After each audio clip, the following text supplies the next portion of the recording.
এক রোনালদোই যথেষ্ট তারকা নির্ভর পর্তুগালের বিশ্বকাপ জয়ের স্বপ্ন ভেস্তে দিতেন। বলতে পারেন পর্তুগালের বিশ্বজয়ের বাধা তাদের ক্যাপ্টেন রোনালদো নিজেই। তা নয় তো কি, দেখুন না, ম্যাচে নিজে গোল মিস করলেন অথচ কস্তার ওপর আবার বেজায় চটেছেন মাঠে। এই রোনালদো কি পর্তুগালের বোঝা? প্রশ্নের উত্তর এই দৃশ্যতেই পরিষ্কার। খেয়াল করুন, বক্সের ভিতরে পাসটা ক্রিস্টিয়ানো রোনালদোর উদ্দেশ্যে ছুড়েননি, ছুড়েছিলেন ফ্রি স্পেসে দাঁড়িয়ে থাকা ব্রুনো ফার্নান্দেজের দিকে। ঠিক সেই সময় রোনালদো কি করল? ব্রুনোর দিকে এগিয়ে যাওয়া বল CR7 এক কদম পেছনে এসে পা বাড়িয়ে দিলেন শুট। অথচ বারবার ব্রুনো ফার্নান্দেজ কথা বলছিলেন বল ছাড়তে, কিন্তু সামনে থাকা রোনালদো সেসব কোনো কিছুর পাত্তা না দিয়ে নিজেই নিলেন শুট গোলের আশায়।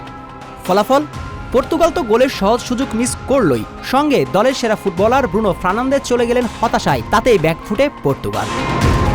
এই রোনালদো তো নিজে পারফর্ম করছেনই না, সঙ্গে দলের সেরা ফুটবলার ম্যান ইউ তারকা ব্রুনোকে রাখছেন হতাশায়, দল চাপে। তাই তো শুরুতে যেমনটা বলা, 2026 বিশ্বকাপে পর্তুগালের প্রতিপক্ষ তাদের অধিনায়ক রোনালদো নিজে। শেষ ম্যাচে কঙ্গোর বিপক্ষে কার্যত মাঠে 10 জন নিয়ে খেলছিল পর্তুগাল। অধিনায়ক হিসেবে যখন দলকে লিড করার কথা, তখন দলের সবচেয়ে কম রেটিং CR7-এর। শুট নিয়েছেন মাত্র 3টি, যার কোনোটাই টার্গেটেড নয়।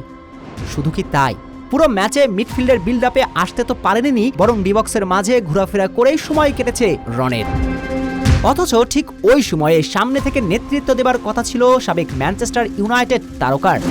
কঙ্গো যখন ডিফেন্সিভ ব্লক করছে, তখন ডিবক্সের বাইরে এসে রোনালদোর সতীর্থদের জন্য ফ্রি স্পেস তৈরি করার দায়িত্ব। তখন রোনালদো ডিবক্সে ঘোরাফেরা করে সময় কাটিয়েছেন। লাস্ট ম্যাচের মেসিকে দেখুন না, দলকে সামনে থেকে কি নিদারুণভাবে নেতৃত্ব দিয়ে হ্যাটট্রিক তুলে নিলেন। লো ব্লক ভাঙলেন আলজেরিয়ার।